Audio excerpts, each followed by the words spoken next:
Joining me on the show for an exclusive chat is Telangana Governor Dr. Tamilisai Soundararajan. Ma'am, thank you so much for your time. Let me begin with the first question regarding the developments of YRTP Telangana Chief YS Sharmila. When she was arrested, you had expressed concerns over the developments, and I'm quoting you. You had said, whatever may be the political background or ideology, women leaders need to be treated in dignified and a respectful way. When you said this, what happened after that? First of all, Vanakkam, Namaste. Today, Srimati Sharmila met me and she complained about the way she was dealt with during her agitation. And as I specified, the women, whatever may be their political background or ideology, they should be treated in a dignified manner. They are not treating the Constitution Office headed by a women. Then what can I expect from the government? So it is highly condemnable the way they are treating the women leaders. So it is not only that I expressed my view about their respect to the women leaders, but visibly it was shown how they are treating the women leaders by treating Madam Sharmila the way they treated her during her agitation. Okay. Ma'am, how do you see this going forward? Because you met her today, will you be issuing some instructions to the state government or asking the DGP to provide her protection? No, actually, when I heard this message and when I heard the news, I wanted to have a report from the DGP. Not only this incidents, whenever there are problems and whenever there are atrocities and whenever there are violation of rules, I always ask for a report. But whatever may be the report I ask, they are not giving. They are not respecting this office. Even when I told within 24 hours, when a girl child was harassed, she was a tribe, and when she was harassed, it was very painful, very disheartening. So I immediately asked a report within 24 hours. I didn't get it, and in spite of continuous pursuing, they gave after 15 days. So that is the respect they have. They show on the office of a governor, the constitution, and when that basic culture and basic respect is not followed, what can I expect from this government? This is the basic culture, basic need of a governor to expect this type of, why this type of activities are carried out by the government. Repeatedly I am asking. Not only the report from the DGP, when I go to the districts, I am not welcomed by the collector, SP doesn't come, and because of their own intention, they are not coming. Definitely, they should have had an order from the higher office not to welcome the governor. What type of respect they have for the constitutional office? So when this basic culture is not followed, when the basic SOP is not followed, what can I expect? This only I am conveying to the people of Telangana. Is this a government should act? They are telling, very proudly telling, we are a democratic government. We are elected by the people. But they are acting like a dictator. I should say that, even though it is a very hard word, I have to say this.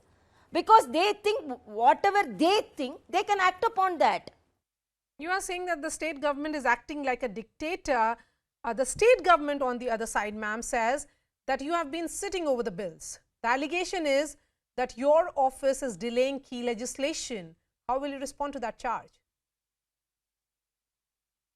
Definitely, I don't accept that allegation, because I was the one who repeatedly told that 14 vice chancellors were, posts were vacant. When I came as a governor to Telangana, 13 posts of the vice chancellors were vacant. Repeatedly, I was forcing the government to appoint vice chancellors, and because of my consistent efforts, they appointed 13 vice chancellors. Then I was the one who had an interaction with the vice chancellors and informed the government more than 50 to 60 teaching and non-teaching posts are vacant. But they were not responding to that, but because they are going to face the election, immediately they want to deviate from the usual procedure and they want to carry out a new procedure, which even the UGC is opposing. I am not sitting on the bill. I am evaluating the bill. I am evaluating how it will be useful to the people and how the transparency will be maintained and how there won't be any biased activities and how the eligible candidates will be recruited. So whenever a governor has the right to sign a bill, the governor also has the right to access and evaluate the bill. So I need some time. It is not years. It is 2 months.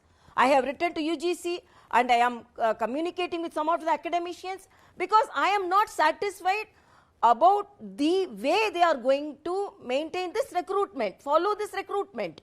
It's a new type of recruitment. They are taking away the rights from the vice chancellors and they are from a central point they are going to recruit. Then how the autonomy of the universities will be maintained, how the research activities will be followed. That is the concern of UGC also. So it is not that if they pass a bill and if it is not competent and if it is not useful to the people and if it is not transparent and if it is deviating from the normal procedure, immediately I have to endorse it. So I need some time. Okay.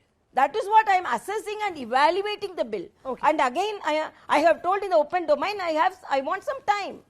It is not wrong to take some time and to come to a correct decision. Okay. Recently, you expressed doubts that your phones are being tapped. And ma'am, you have also said that there was an undemocratic situation in Telangana. What is the reason behind the suspicion and who do you feel is involved? There is Tushar name, because you also today also you should have noticed in the newspapers, because one name Tushar is involved in that case. Tushar was my former ADC. Few days, particularly when that talk was going on in the state, Tushar was calling me because he came to Hyderabad and it was during the Deepavali time. So he wanted my wishes and he called me. So they predicted, somebody named Tushar. How I doubted means, how did they know Tushar was calling me? So the name involved was Tushar. They misinterpreted that Tushar to this Tushar. And my doubt is, how did they know some Tushar is calling governor's office? And in their Twitter, their official Twitter handle, that Kishan, somebody, because he is almost a spokesperson to the TRS, official spokesperson, almost like an official spokesperson. And he tweeted and he retweeted a message saying that governor's office, Rajbhavan is involved in this case. Particularly Tushar name was projected in that, and within 1 hour or within 1 week we'll expose that. So they misinterpret. Some Tushar is calling, then how did they know some Tushar is calling Rajbhavan? So this only made me to doubt about this phone tapping. Okay. Ma'am, since you are naming an individual here, this is a serious issue. Besides being the citizen of the country, you also hold a constitutional position under secrecy oath. Did you discuss this issue with the state government and have you demanded a probe on this issue?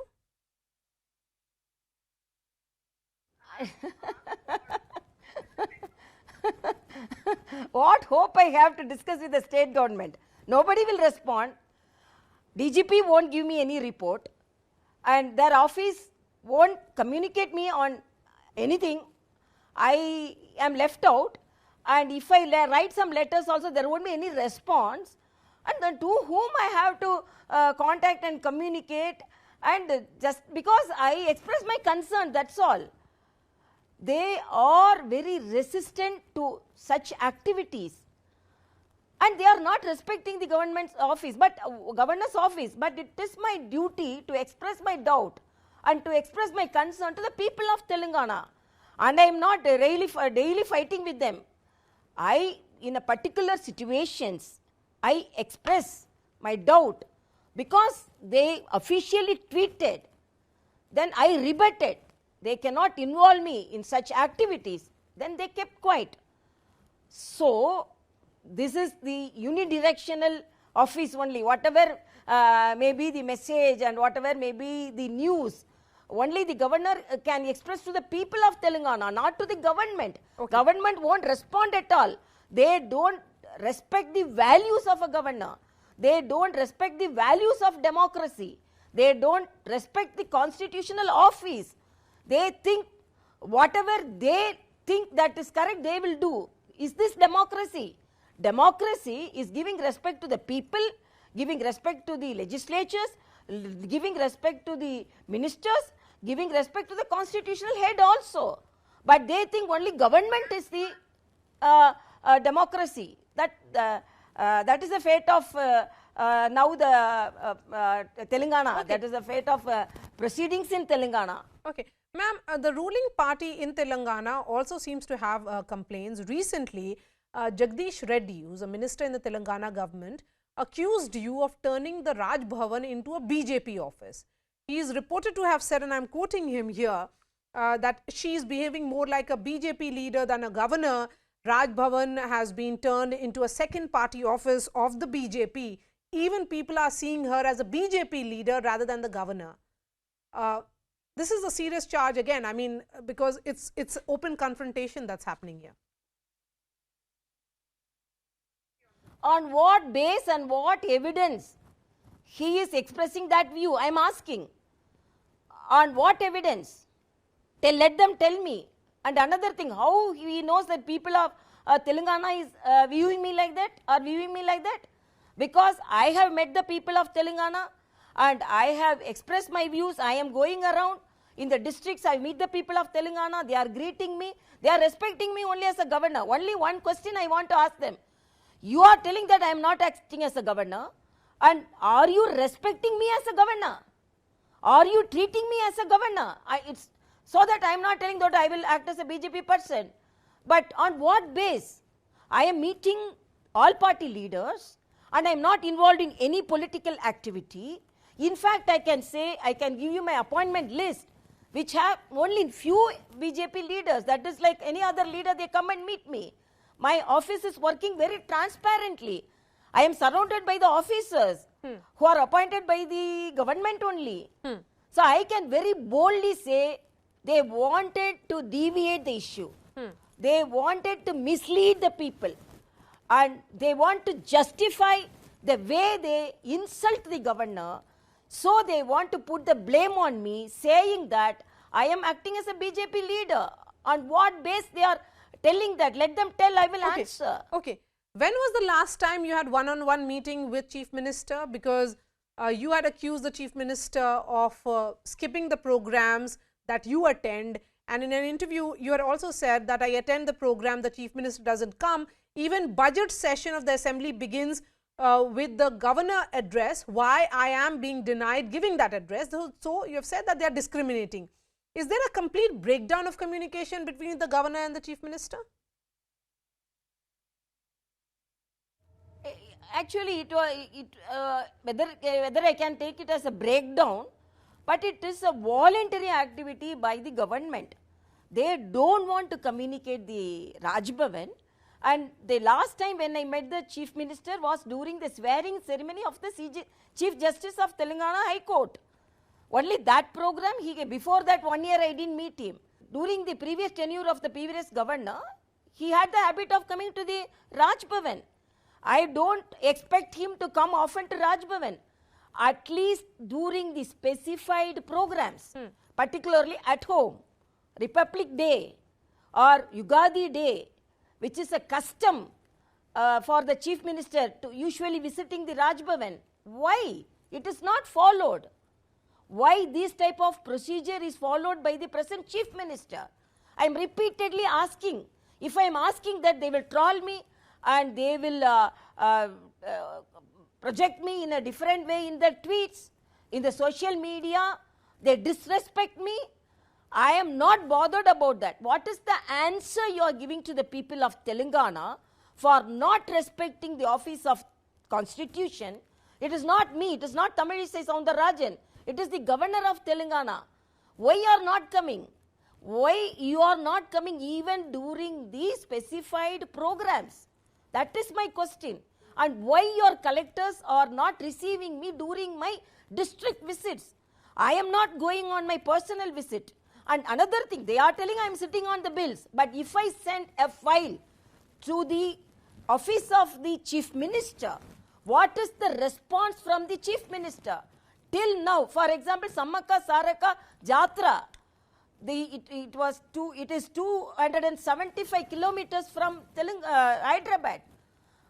I am a person who can travel by road, but it is quite far away from Telangana, and the road was not very safe because of the some of the terrorist I cannot say Naxal activities, non-Naxal activities, particular areas. They only told it is not safe by going by road.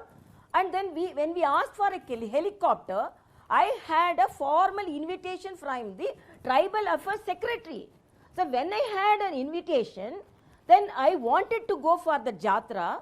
When my office wrote for a helicopter, till night 10 o'clock, I have to start the early morning next day. Till evening night, I didn't get any response. So I started by my car. On road I traveled. But the son of the chief minister is asking whether it is inferior to go by road. I didn't tell. I am traveling by train. Are you traveling? Your officers are flying in the helicopters, but you don't want to provide a helicopter. But I am not longing for a helicopter. I am a person now traveling by train. But I wanted to convey the mindset of the rulers of Telangana, and how they respect a request from the constitutional office. They know traveling to Jatra will take more than 7 hours. They wanted me to suffer like that, and they are telling, is it inferior to go by road? Then why they are not traveling? To Basara, when the children were agitating, I went in train. Why they flew in the helicopter? So they think in Dinas, they are rulers, they are king, and they want to enjoy everything, but they don't want to give any respect to the constitutional office. Those are serious allegations that you are making, ma'am, of the state government not respecting you and not providing you the basic, provision in terms of the helicopter which was needed at that time. My last question to you: we have seen in recent times that there has been almost like the equation between the Raj Bhavan and the state governments, particularly which are run by the opposition parties. It's an open fight which has played out. A number of opposition ruled states have also, written to the president demanding the recall of those governors. Why do you think the two offices are on a path of direct confrontation? No, actually, they are all saying that governors are politicizing. I am alleging that the governments are politicizing the situation. For example, taking the Telangana issue.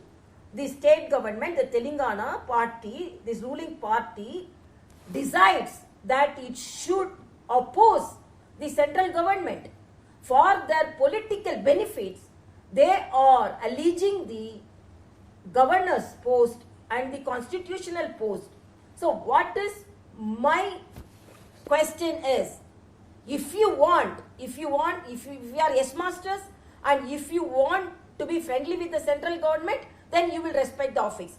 Particularly in Telangana, when the TRS, the Honorable Chief Minister, decides to oppose the central government and to take a political path against the central government, his biased activities were more intensified towards the Raj Bhavan. So this is my allegation. Only the chief ministers are viewing the constitutional office politically. They are not viewing it with values, with democratic values. So, than pinpointing the fingers to the governor's office, they should assess and evaluate the activities of the chief ministers and the government, how they are following the rules and how they are respecting the constitutional office.